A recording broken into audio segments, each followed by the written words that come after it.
Olá, estamos de volta com o programa Lente Aberta. O assunto agora é Umbanda. Comigo no estúdio está o professor Marco Aurélio Pereira, professor de História aposentado da Universidade Estadual de Ponta Grossa, que durante muitos anos deu aula de História da Religião e também pastor evangélico.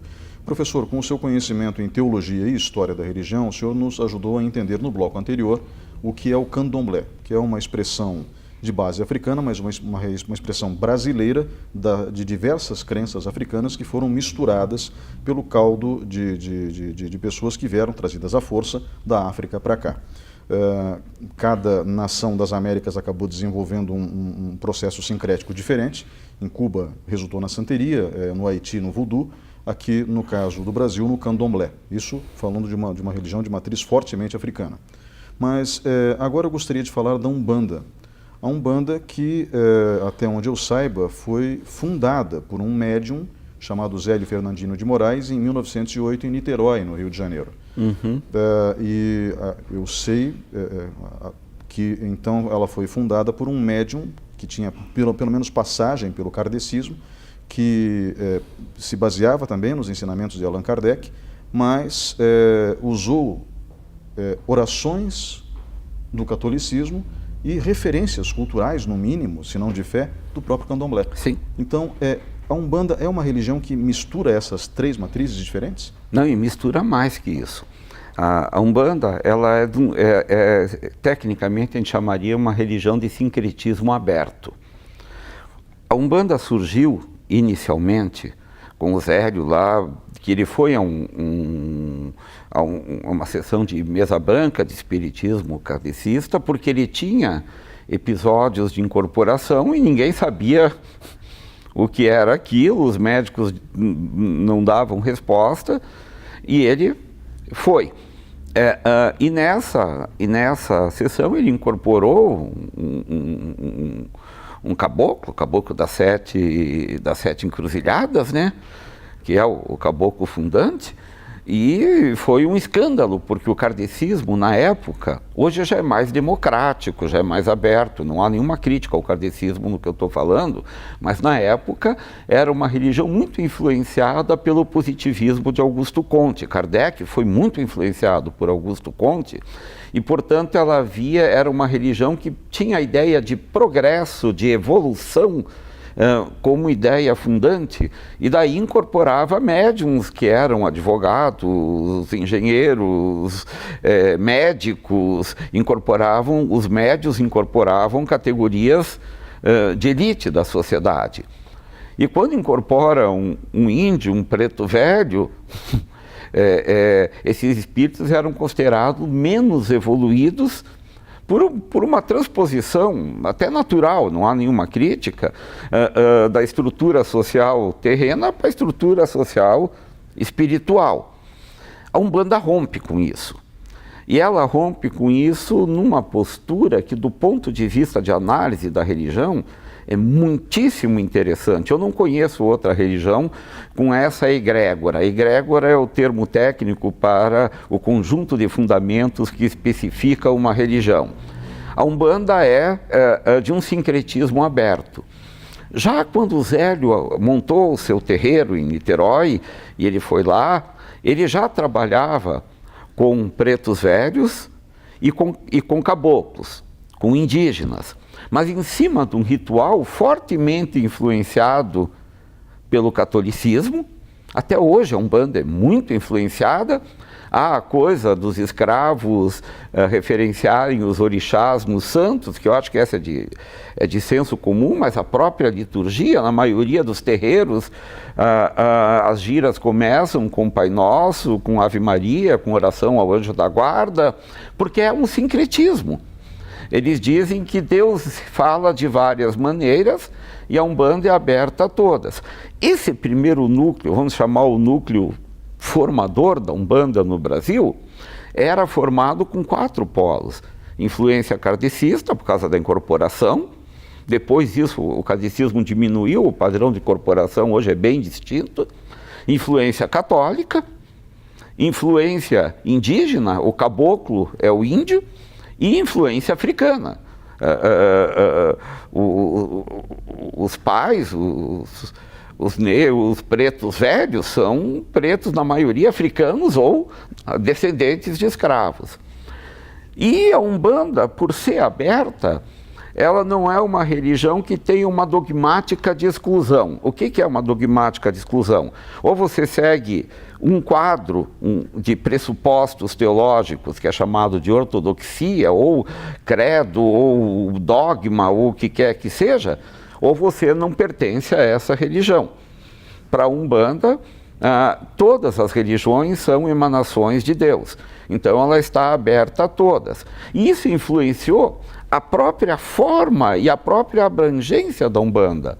Porque a Umbanda, ela sai de Niterói e logo que ela vai para o Rio de Janeiro, atravessa a Bahia, tá? O Rio de Janeiro era o grande porto do Brasil na época. Começa a ter gira de marinheiro. Daí ela sobe para o Nordeste, começa a ter gira de boiadeiro. E os boiadeiros, é engraçado, tinha um outro polo de boiadeiro aqui no Sul. Mas não, o boiadeiro da Umbanda é o boiadeiro da Caatinga, do Nordeste, sabe? Mais tarde, quando ela se fixa na Bahia, e ela não tem origem baiana, ela tem origem fluminense, de Niterói, começam a surgir a gira de baianos. Mais tarde ainda, isso já na terceira, na quarta década do século XX, começa a surgir a gira de cangaceiros.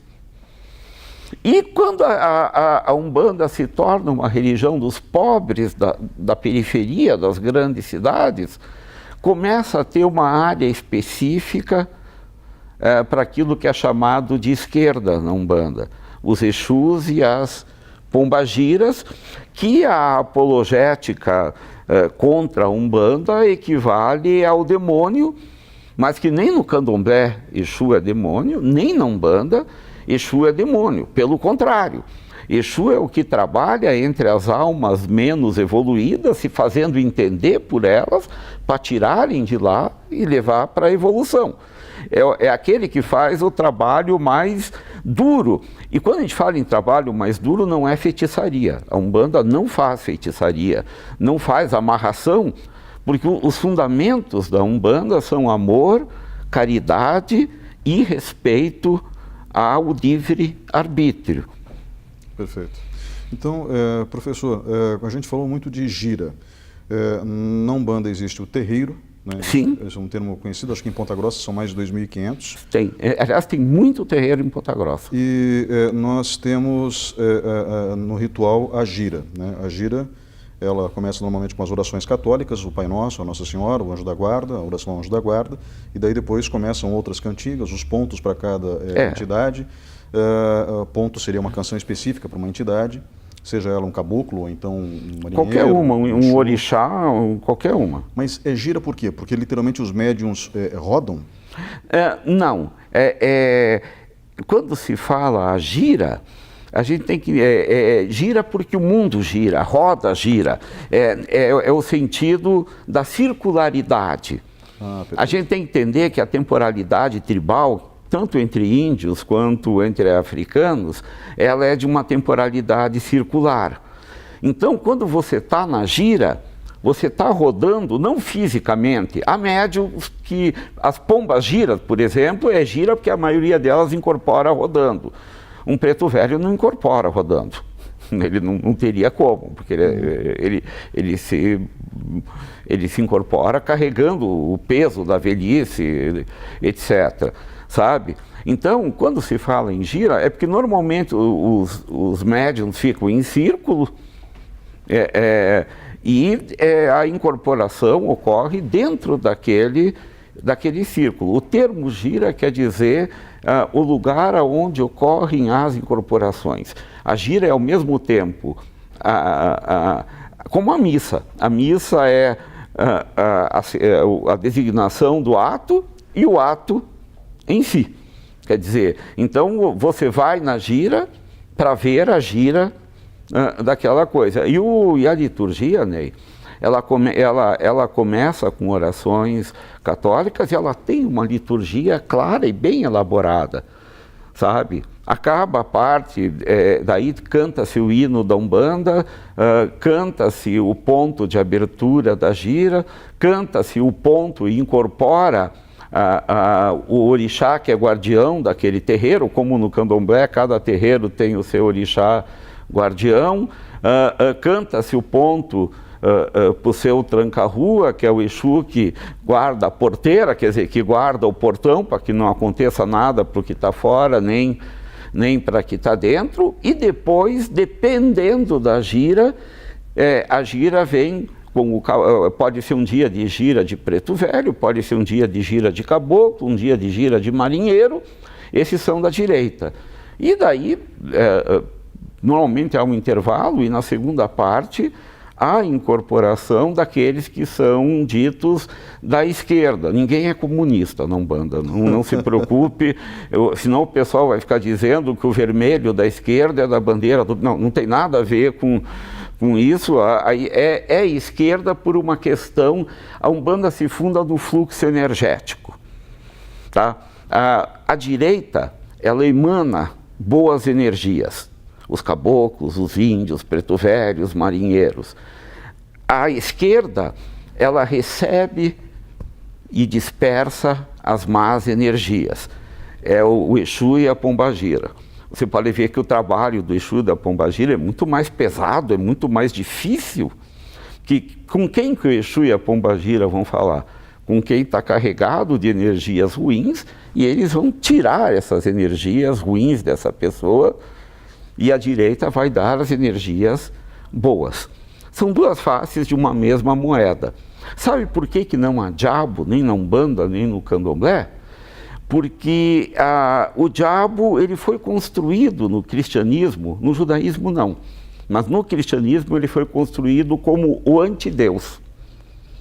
E como a Umbanda, Olorum designou tudo que é divino para os orixás, e os orixás controlam a tudo, é impossível que tenha alguém que seja ante todos os orixás.